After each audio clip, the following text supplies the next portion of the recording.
Two shall enter, and one...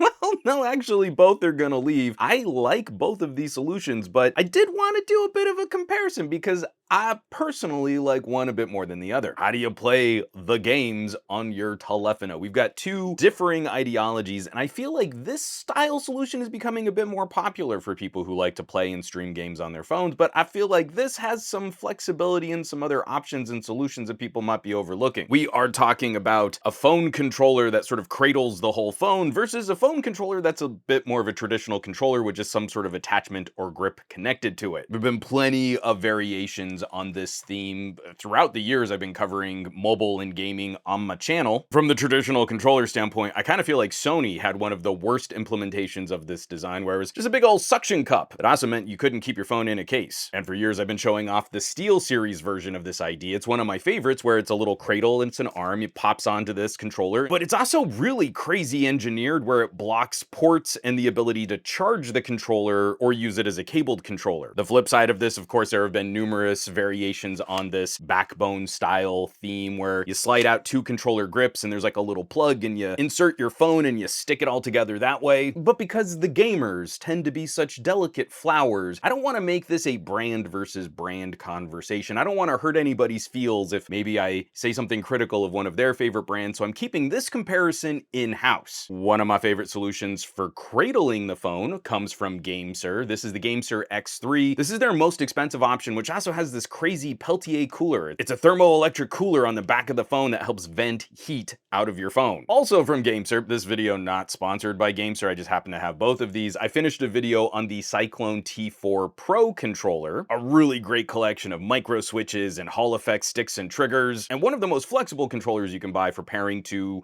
basically anything that can play games. One company offers both of these solutions in-house, and I feel like that's a fair way to compare some of the pros and cons. If you like your backbone, or if you like your Sony suction cup controller mount, I'm not trying to pick on something you own, but it is time for a showdown. Balance versus flexibility. Having gamed on this quite a bit, and especially firing up game streaming services like xCloud or Steam Link, I totally appreciate why this idea has become so popular. Your phone is sandwiched in between these two lovely controller grips. You're holding it, everything feels like it's sort of just one linear gaming device. Immediately familiar to anyone who's played a game on something like a Nintendo Switch or a Steam Deck. And that's immediately one of the top criticisms of using a more traditional controller with a phone mount. This right here is gonna feel a little top heavy because your phone is sort of suspended in space above the controller. And also, it's super annoying how every phone has different button layouts, button arrangements across the sides of the phone. So on my really cool gaming phone right here, I've got to offset the phone so the phone cradle isn't pressing up against a volume rocker or power button. I heartily admit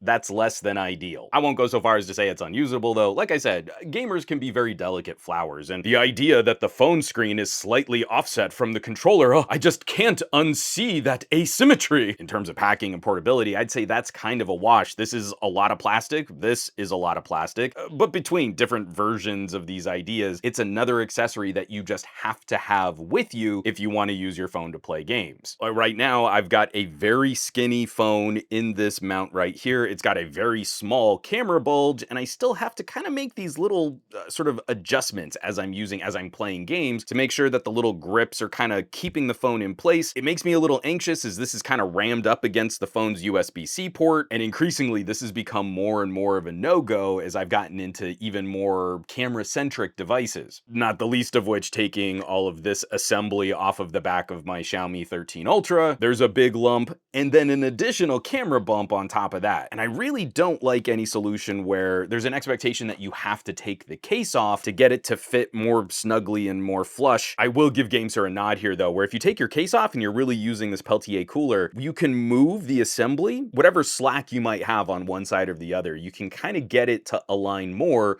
with whatever the hottest part of your phone is. That is actually kind of cool, and these coolers work a trick. So just having it built into the controller assembly is a nice perk. It's a nice upgrade. But if I just have one of these controller mounts, I find far fewer issues with device frame compatibility. This is one of the thickest phones that I own. This is my Red Magic, and while it's not perfectly over the little latch here on the phone clip, it is snugly contained. As I am playing a video game, it is going to stay put it's not going anywhere. There are variations on these cradled controllers. You can go USB-C. Obviously, if you have an iPhone, you can get one with a lightning connector, and also Bluetooth options. So if you're anxious about a USB-C plug, you can find something that just supports Bluetooth and you can go over that way. But I like having this mount instead because it's not blocking anything on the sides of the phone. The Cyclone T4 can work over a direct cable connection, it can work over Bluetooth, and it can work over its own proprietary dongle. You plug this into a Windows PC and it's a different kind of connection directly to the PC. I can run a cable directly from the controller to the phone. I can go over Bluetooth between the two and leave my ports completely free. And if you're using a gaming phone, chances are pretty good that you also have access to things like headphone jacks. So I can plug in direct cabled audio, the lowest latency audio that you can use while playing a game, where on a cradled controller,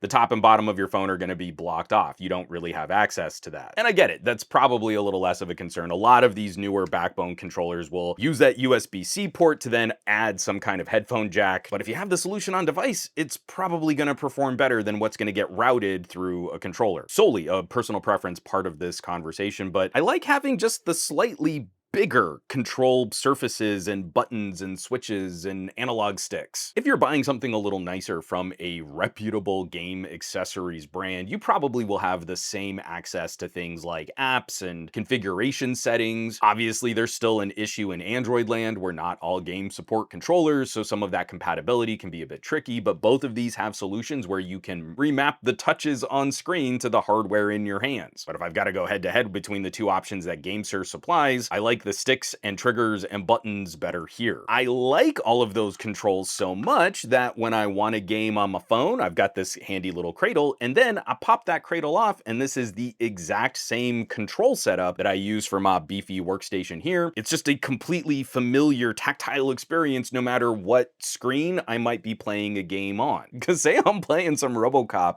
here in my office, and then I just want to take that around the house, I fire up a display with the Steam Link, and then I just snap on this little cradle, and then I can kind of walk RoboCop around my house. Which is one of the things that makes me just a little anxious about these cradle controllers. They're built of a very singular idea, a very singular purpose. They're built for a set of phone dimensions, and as phone trends change, like camera bumps, they can't always accommodate future phone designs. Which kind of brings me to that last point in just looking at two options from the same company, because we're really not fighting that hard on price either. I mentioned this was the most expensive version of this idea from GameSir, but that's because it has this crazy cooling block. If you don't feel like you need something this intense to cool your phone, you can find this idea from GameSir for a lot less. This controller right here is currently one of the more expensive controllers that they sell, and then you have to add another $15 cradle to pop this on and get your phone mounted. But if you're going with a non-cooling controller and a controller with the phone mount, the prices are pretty close. And I'm just talking MSRP,